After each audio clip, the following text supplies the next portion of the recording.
What's going on, guys? Welcome back for another episode of Too Many Toys Jake. Today we are going to be working on what's under this cover. Now, I've been leaving a couple clues. You guys have seen a couple pictures. Now, we just picked up a 1975 Chevy Nova, so let's take the cover off and take a look at what we got.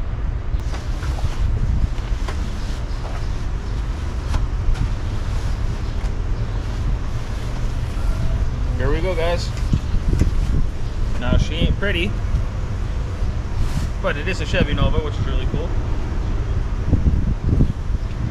These body styles ran from 1975 to 1980, I believe.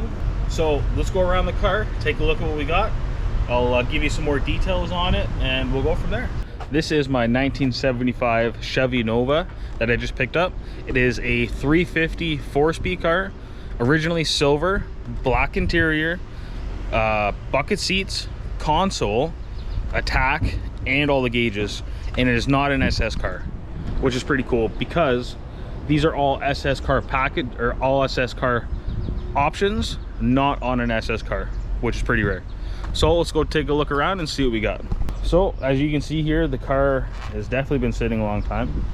The story on this one is the gentleman bought it in 1987 or 86, sorry. Bought it in 1986, drove it home from a couple hours away from where I live, put it in his garage, started restoring it, and then never touched it. So this car actually hasn't been out of the garage or touched since 1986, 1987. The gentleman did do a little bit of work on the car. He put a front end on the car. He took the motor and transmission out, did a couple things to them, put them back in. He did rear quarters on it, as you guys can see, and then just absolutely forgot about it, just left it. You know how it is. You start a big project like this, when you get into the body work and stuff like that, you know, the project sometimes goes downhill. You lose interest and stuff like that in it, and you just move on. So this car has been sitting untouched in a garage since 1987, and I mean, you can actually see that, because I mean, look how bad it is. Unfortunately, there was no car cover on it. The gentleman also used his garage for a woodwork shop, so most of the stuff that you see on the car is just sawdust, but I mean, it is dirt from sitting for so long. So the car does need a good wash. I have not touched this car since I brought it home, guys. I've done two things. Okay, I can't say I haven't touched it. I've done two things to it. I have not touched the motor. I have not touched anything like that. As you can see in the short little video that I posted just before the intro, the car did not have a hood on it, so I went ahead and I put the hood back on it, just because the car will be sitting outside from now on, so I don't want any rain to get in it, etc. Also, as you can see from the previous pictures, I cleaned up the interior a bunch and just took everything out because it was absolutely cruddy in here and moldy, and I did not want to work on it like that. So I figured instead of boring you guys with that, I just went ahead and did it. So let's take a look around, let's walk around, see what we got, and we'll go from there. So as you can see, guys, this car is mostly complete. I do have everything to put it back together. The only things that I'm missing are two headlight bulbs that I can tell anyways. I have the grill, everything, so I'm gonna need two of those. But the car is in pretty decent shape for sitting for so long. The fenders and the hood were off of a different car. The gentleman had a few Novas, and he parted one out, kept parts for the other one, scrapped one, and then this was the one he was going to build. So about 6 months ago, the gentleman called a friend of mine who owns a shop and said, I got a car for sale, do you want to come see it? We tried to get a hold of him for 6 months, and he just never answered the phone. So finally he did. We went and seen the car. I made an offer on it, and here she sits today. But it's pretty, the car does need its work. I mean, it's pretty solid, but in some spots the car does need body work. But I'm just planning on leaving it as it is, guys.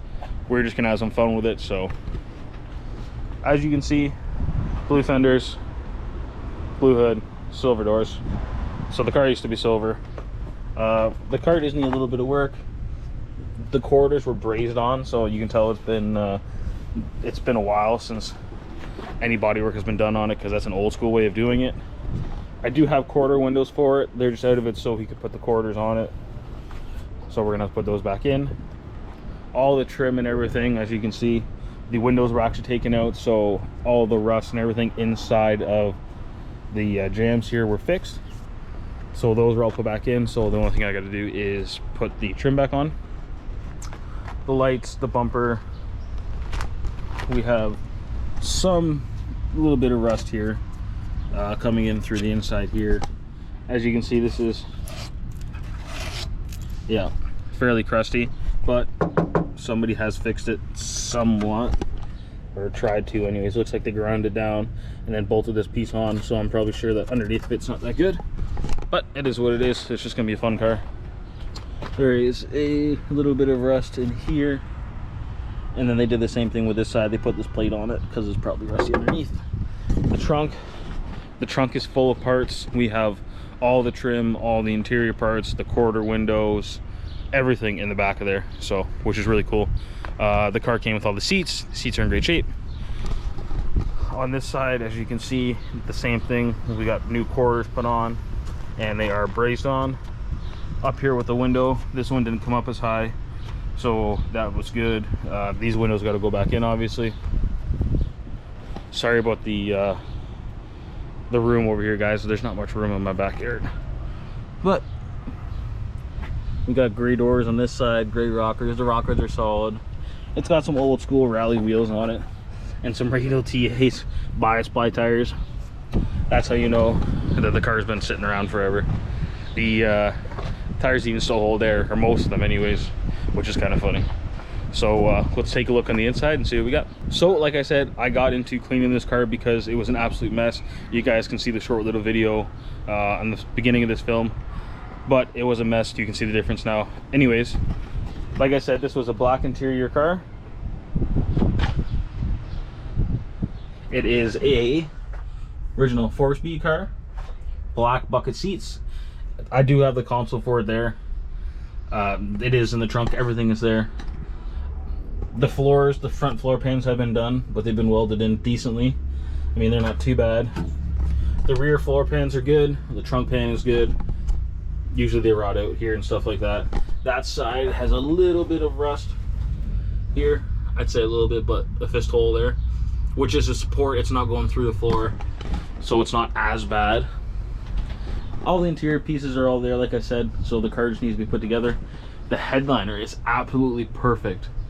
There is no tears, no nothing on this headliner, which is kind of strange because this car sat inside for so long. You think that the mice would get to it or something, but I've seen very little evidence of mice and stuff being in this car, which is absolutely great.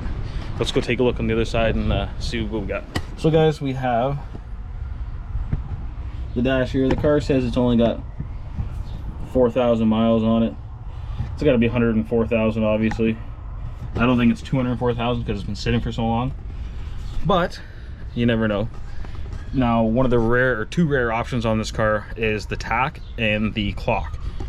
So factory, there's a tach there, 7,000 RPM tach, which is really cool. You don't see that much.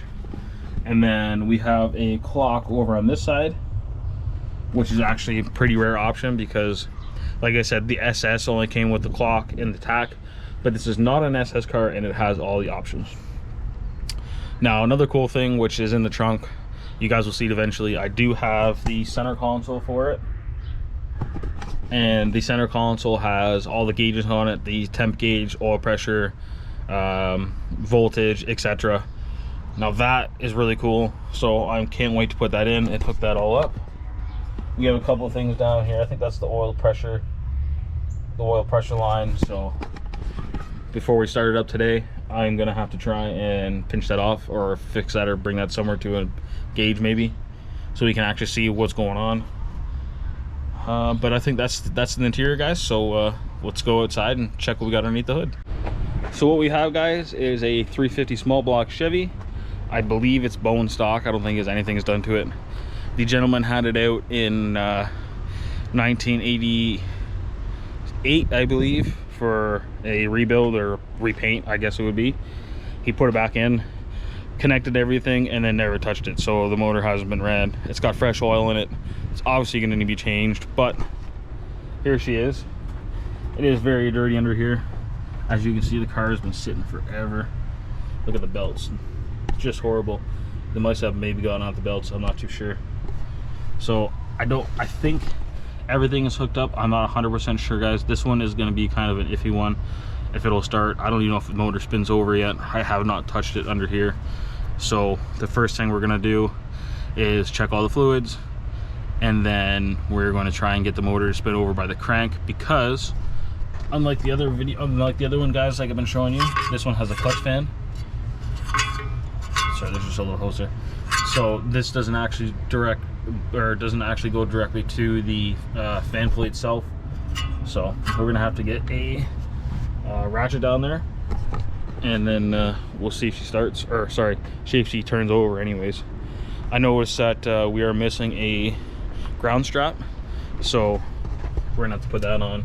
Somebody has already done a line up to there, and then there's absolutely what I've noticed anyways, no brakes on this car. No brakes, anything, no soft lines, no calipers, no nothing. So that's all gonna have to be done. But let's jump right into it, guys. Let's see if we can get this thing running today. That's the plan. I'd like to hear it make noise. It doesn't have any exhaust on it. It is straight header, as you guys can see there. So it is going to be super loud, but hopefully she starts. I'm kind of skeptical about this one, so we'll see. I hope the motor's not seized. The garage that was in seemed like it had a little bit of moisture in it, so we'll see what happens. Underneath of this car is pretty crusty. It's not wholly or rotted, but it is crusty. So anyways, guys, let's jump into here. First thing we're gonna do is we're gonna check our fluids, oil and coolant. The other stuff, we can't check the transmission fluid because it's our manual transmission. The brakes, we know there's nothing in there, and the power steering doesn't really matter right now. So we're gonna do that, and then after that we are going to see if it rolls over, and we'll go from there. But first, let's take this air cleaner off and see what kind of carburetor we got. Oh jeez. Okay, so it looks like, guys, we have an old Holly here, which is pretty good. Better than having to deal with a Rochester or something like that. So it looks like this is an aftermarket carb. Is it freed up? It looks like it. So it looks like it's free. That's good. I mean, it is dirty. You guys can see this thing hasn't been run in a long time. The best idea would probably be to clean it first, get out the air gun, spray everything off, but we ain't got time for that. We want to see it run. So like I said, let's get checking on the fluids. Let's get checking on that crank bolt and see if the motor spins over, and if she does, we will put on a negative ground, and then toss a battery in it and see if we got any power, if the key works, anything, because like I said, the motor and transmission have been out, so I don't know what he has reconnected, what he hasn't reconnected, etc. So remember, guys, this car hasn't ran since 1989. That was the last time this motor ran. It's 1989. So let's get to it. Let's see what we got. So I think the first thing we'll check is, since we're over here, is the coolant. If I can get it off. Okay, guys, we got it off. We're taking a look inside there, and I can't really see. I don't know if you guys can, but there's stuff in there. I just can't tell what color it is. It almost looks black, but oh well, there's stuff in there, so that's good. That's all we're worried about. Doesn't really matter what color it is, as long as there's something in there to cool the motor. Okay, that's on there and tight. Probably not going to come back off again. Let's see what we got with the motor oil. The gentleman said he put new fresh oil in here before, so it should be good. Yeah, and as I can see, you guys can barely see it because it is brand new. Give it a taste test anyways. Yep, new oil. I don't taste anything in it. It doesn't taste sweet or fuely or anything. So basically, guys, when I taste the oil, what I'm tasting for is a sweetness. A sweetness would be coolant coming into the motor, or kind of a bitter, gassy smell taste, which would be fuel in the motor, which means that it does need an oil change, or somebody's been trying to run it. So that is good. Now, You know what, we'll just check the power steering fluid just because. Why not? We're here. And it looks like we're empty. So maybe this thing has a power steering leak somewhere. I'm not 100% sure, but we're not worried about that right now. That's on the last thing to do. So I think now what I'm going to try and do is get a socket on the crank, and we'll try and spin the motor over and cross finger, guys, that this thing is free. Like I said, there was lots of moisture in that garage, so cross fingers, you never know. Okay guys, so we got our socket. It is a 5/8 socket. We're gonna put it on the crank bolt, and hopefully she will spin. Nope. Nope.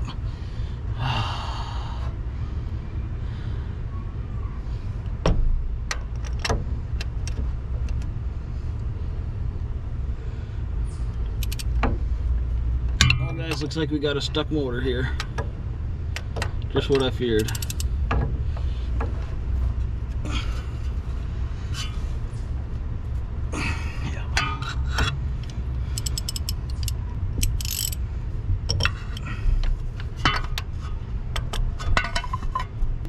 Yep.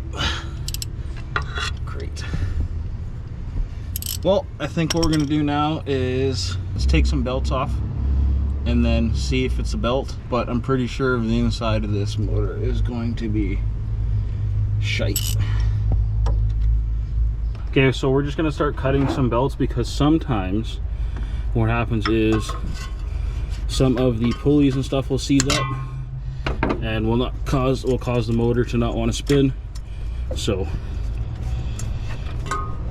it'll be resisting and it won't be the motor sometimes, which I hope is the case here. But we will see, guys, we will see.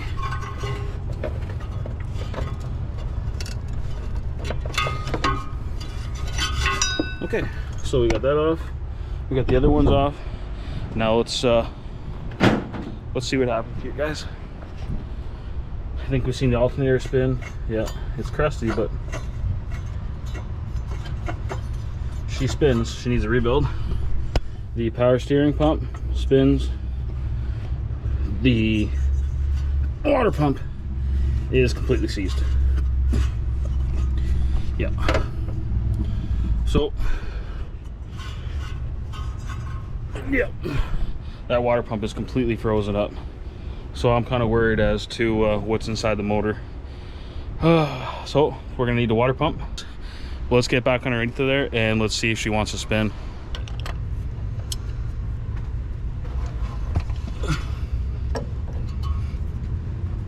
Nope.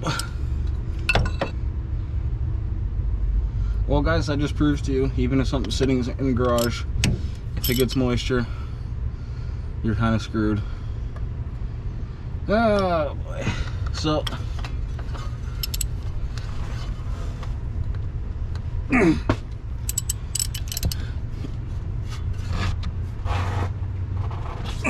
yeah, she's stuck, guys, she's stuck. So I think what we'll do is we will take out all the spark plugs and we'll take a look at what we got. So let's get into it. Okay, so we got 4 spark plugs out so far. It is not looking too good. Not the worst, but this was the first one on the one side. This was the second one, and it has got lots of rust. Third one, a little bit, not too bad. Fourth one, not too bad. So I was right, a lot of moisture did get into this motor, unfortunately. So we'll see what happens. I'm gonna try and get it unstuck. We're gonna try and fill the cylinders up with some crown or some rust proofing. I'm gonna do the other side, take those plugs out. We'll see how that looks. We'll spray some stuff in the cylinders and hopefully we can get this thing free up. All right, guys, so we have all of the plugs out now. We'll give you a quick look. It looks like the front 4 cylinders on either, sorry, the first 2 cylinders on either sides are the ones that are gonna have the rest of the problems. So even on the other side there, this is the driver's side. As you can see, guys, there's lots of rust. So I think what we're gonna do now is we're gonna spray the crown rust in here. I've been told this stuff works wonders. I've been told, so we'll give it a shot. I know there's lots of many other ways of doing it. So I think we're just gonna fill the cylinders up with this stuff here. And then we will wait, who knows, you know, 5-6 hours. Maybe we'll wait till tomorrow and then we'll try and do it again. But we're gonna spray that in now. Hopefully freeze it up, we'll see. All right guys, so we are back. It's been a little while. I filled the cylinders up. I did a couple other things. I decided to put the ground wire on while we were waiting. So instead of trying to spin it over with the bar, we can see if it has any power, does anything at all. So I think what we're gonna do now is we are going to put it on and let's just see if she turns over, I guess. Let's see.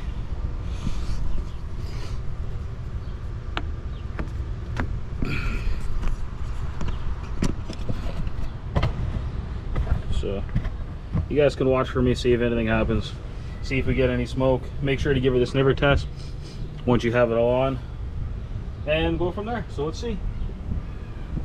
Hey guys. Yeah, woo!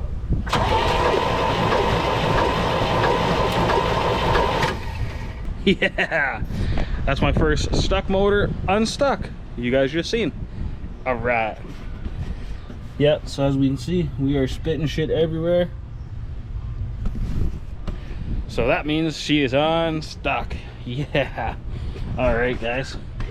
We got stuff everywhere, but she's unstuck. So I think what we'll do now is we will turn it over a bunch, get everything out that was in the cylinders, and then we'll put our spark plugs back in. We'll clean them up first, and then we'll put them back in, and then see if it still spins over or if we have a compression issue or something like that. So that's a good start, guys. I'm so excited. Yes, I even decided to take the fan off just in case that we have to try and spin the motor over with a big bar. But so far we did it, guys. All right guys, so I'm just gonna put the plugs back in, but before I do, you want to make sure to clean them or get new ones if they're rusty like these ones were. Now if you get new ones, obviously they're going to be good. If you want to clean them, what I do is just grab a wire wheel, either if you have one on a bench grinder or just for your drill, and then just clean them up. So basically this is what we have before, and then after we clean it, this is what we got. So I'm just going to clean up. I got 4 of them cleaned up already. I'm going to clean up the other 4. We're going to throw them all back in the motor, get the wires back on, and then I noticed that the car is leaking oil, but that's because, remember I showed you guys the oil line? The oil line is also off on the car side, on the motor side, so oil is just coming up out of there and going everywhere. But that's good. That means we are getting oil pressure and we are building oil pressure. So I got to get that line on before we continue cranking it, or we're just going to get oil everywhere. So I'm going to do these plugs, clean the rest of them, put them all in, get everything done, and we'll see you guys in a little bit. So we have all of the spark plugs in now. All of the boots are back on. All the wires, sorry. I threw in some dielectric grease. It's always good to throw this stuff on when stuff's been sitting, or when you're putting electrical stuff back together. It helps the flow of the current go through it. So that's all done. Now, before we get cranking on it some more, basically all we got to do now is throw some fuel down it and see if we got spark. But before we do that, we got to make sure that that oil pressure line, or sorry, the oil pressure line to the gauge is all fixed because it's leaking. I'll show you guys what I mean quickly. So down back there, there's a line here that's supposed to go to that. So basically what you do is you put on a fitting. There's a compression fitting and you stick it on there, screw it in, and then it goes through your car, if you don't know, to a oil pressure gauge. This one is aftermarket. There is the factory one, but I'm just gonna put an aftermarket one in for now. So this is just what came with the car. It was sitting in the back, so we're just gonna use this. But what you guys do is you take your hose, you put your compression fitting on it, you put your other fitting on it, you screw it in, boom, boom, boom. Now the problem I'm having is that the actual compression fitting doesn't want to fit over the actual hose. So either I gotta go and get another hose for it, or I gotta get another compression fitting. So once I figure that out, I will let you guys know, and then once it's all fixed, we should be able to turn it over and then not have any oil come out of it. That piece is where your oil pressure gauge reads from, so we have to make sure that's plugged, or else it's just going to keep squirting oil out of there. So we'll get to that.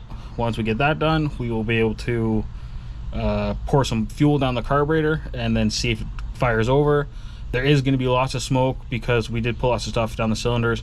It is an HEI, so I'm hoping it's still a spark. You never know with these old cars. We're going to try and get this oil pressure gauge all figured out, and then once we do, we'll be right back and we'll try and get this thing started up for you guys. All right guys, so I just went to the store actually, and we picked up some fittings and some line for the oil pressure gauge. I'll show you quickly. Apparently you can just get these little kits that come with all the fittings, the compression fittings and all that, and the actual tube, instead of having to buy a whole gauge with these in it. So that's good, so I grabbed that. We're gonna put that in, and I just grabbed an oil change too, because I'm pretty sure that when I was cranking it over, almost probably a liter or two came out of that little hole. So we got to fill it back up. I figured if we're doing that, we might as well do the oil change as well, so we'll get to that. But I'm just going to put in that oil pressure gauge line, and then we're going to hook it up to the motor, and then we should be able to dump some fuel in it and see if it has spark. But before we do that, I think what we're going to do is just get the air hose and just spray everything off, because there's just a lot of crud and shit everywhere that we don't want to get in the motor. So we'll just do that quickly, and then we're going to go that route. But I think I've been thinking it over, and I think the reason it was stuck was because there was no exhaust system on it.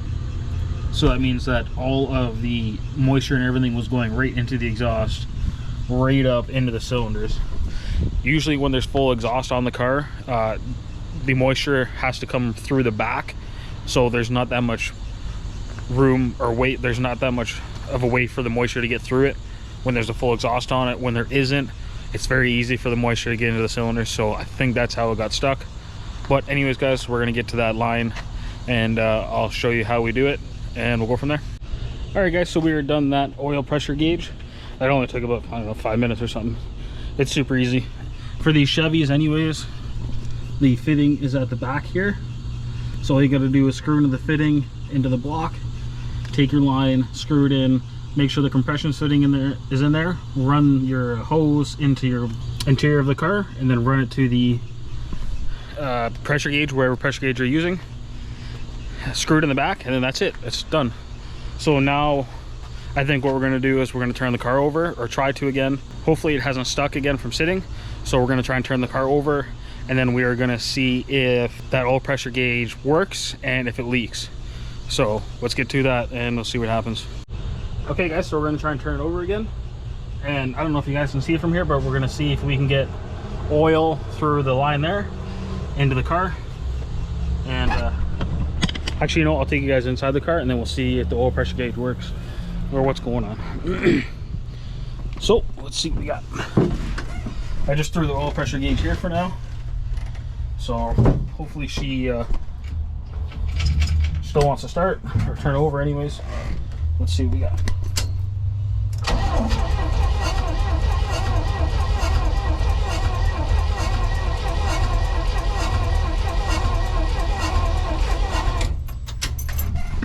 Definitely turn over a bit slower.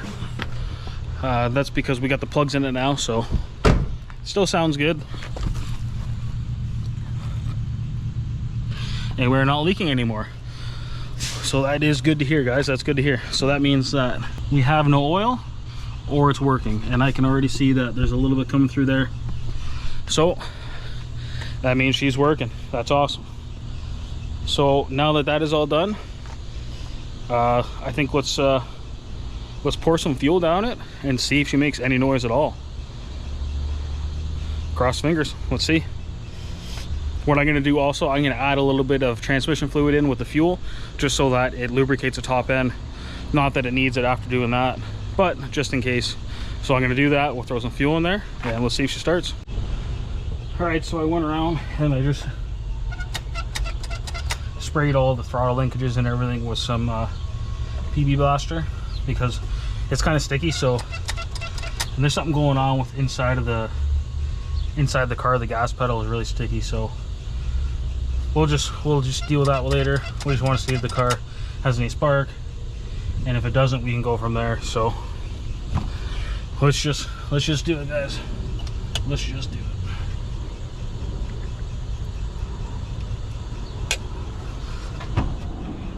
Here we go. Test number 1. Here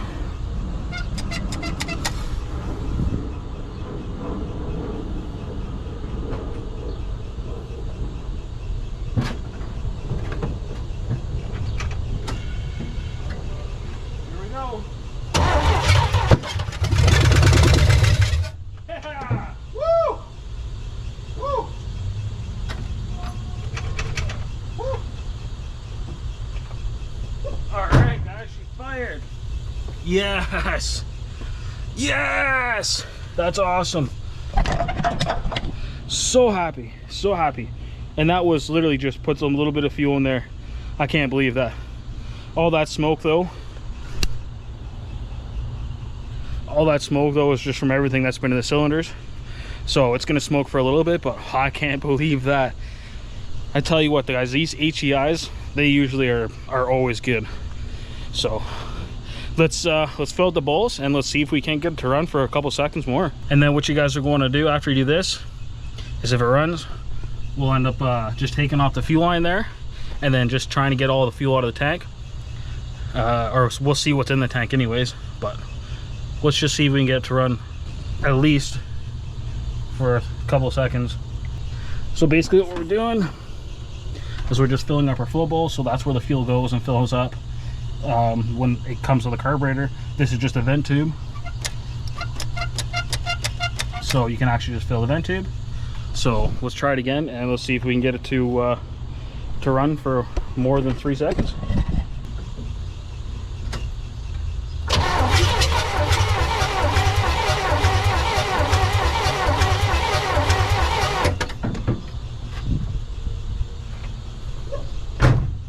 Looks like we've got to spray some down in there first.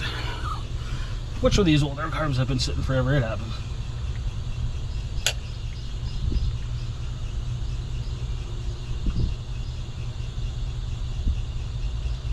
All right, let's try it now. Give it a couple squirts.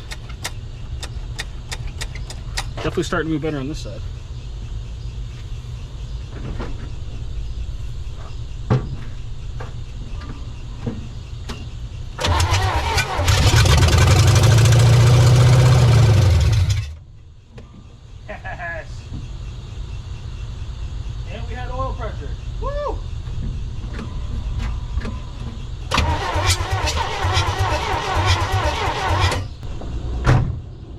Alright guys, yes, that's awesome. Okay, so now what I think we're gonna do is we are going to take the fuel line off the carburetor and then see if fuel is coming up to it. If it is, we know that we have a working fuel pump, and then we can take the line that goes off it to the tank off, put it in a jerry can for now, and then we'll see if we can get it to run off a jerry can and just sit there and idle and just get all that shit out that was in there. So yes guys, this is pretty cool because this went from a stuck motor and now she's running. So 30 something years this motor has been sitting. So all right guys, so basically what I did is I took the fuel line off and tried to blow some air through from the tank to see if we could get through, and it blew a line in the back, so we won't be running it off the tank, unfortunately. So I jerry rigged up a jerry can, and we're gonna see if we can get it to run off of that. So basically we're gonna just put fuel down the carb until we can see if it pulls from the fuel pump. I can't get either line off the hard line right now, so we're just gonna see if it works. If it doesn't, we'll take it off and we'll see if we got pressure. So let's put some fuel down it and start it and see what happens.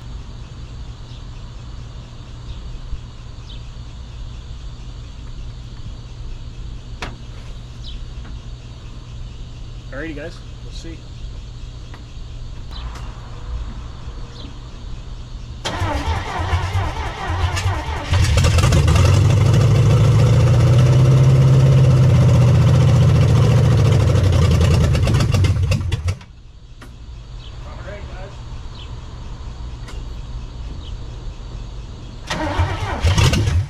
Try that again. We'll put a little more fuel down it.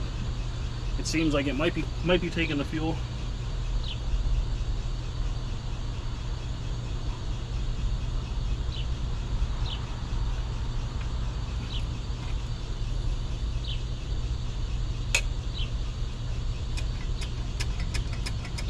Let's try it again.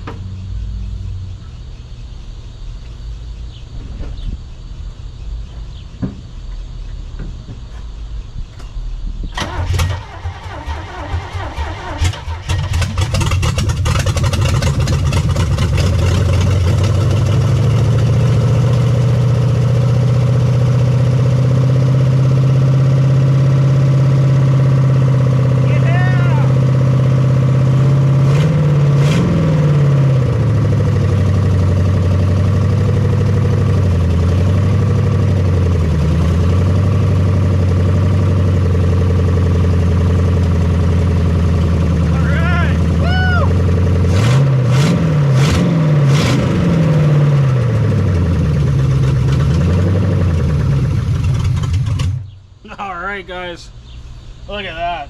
Woo! And she's running. Yes. And we have a bunch of vacuum leaks, so she wants to idle nice and high, but I know where those are. We got to get caps. But she runs. She runs. She runs really good too, not making any noise. Let's see if we can get her to idle down, which it looks like it could be a cable problem, because I noticed the cable was kind of seized. But let's try it again, see what happens. I can't run it for too long because I don't have a fan on here at the moment because the water pump is seized. So we're gonna run it just for a couple minutes, make sure it runs, and then we're gonna try to unseize the water pump. And yeah, it doesn't really matter because we don't have a belt on, I just realized, but oh well, let's try it again.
Alright guys, that is awesome. I am so happy. Woo! Sitting 30 years, stock engine, unstuck, we got it running. Yes! Like I said, I'm not really a Chevy guy, but you can't beat a small box Chevy. So there she is guys. Now we're gonna do a bunch of little stuff. We got fans, belts, etc. All that's little stuff so we can actually keep it running, keep it cool. But she runs. We do an oil change. Yes, that's awesome guys. All right guys, so there you have it. I think I'm gonna save the other little stuff for another day. I gotta get some parts. We gotta get a belt. I gotta put the fan back on, probably get a water pump because it's froze up. Just a bunch of little stuff, so that will be on the next video. But today we got a lot done. I'm so excited that this thing runs. I was kind of bummed out when it was seized up, but you know, it happens when you're doing this kind of stuff. So I'm so excited that this little guy ran, especially after sitting since 1989. Known sitting since 1989, not running. So guys, just want to say thank you so much for watching this video. This was super fun. I want to know what you guys think I should do with this car. Should I make it into a race car? Should I make it into a driver, road course car, have fun with it? I want to know what you guys think. But I think this one's probably going to stay around for a while, and we're going to have some fun with it. So make sure you like this video. If you do, make sure you leave a comment down below if you have any questions, comments, whatever. I'd love to hear from you guys. And if you aren't subscribed yet, what's keeping you? We're going to be doing a cheap budget build on this car. We're going to be doing stuff that the average guy can do, not that you guys see on the other YouTubes where everybody spend a whole bunch of money. I mean, I got about 500 bucks in this car right now, and we're just gonna have fun with it. So stay tuned for more, guys. I'll see you guys on another episode of 2 Minute Toys Jake. See you later.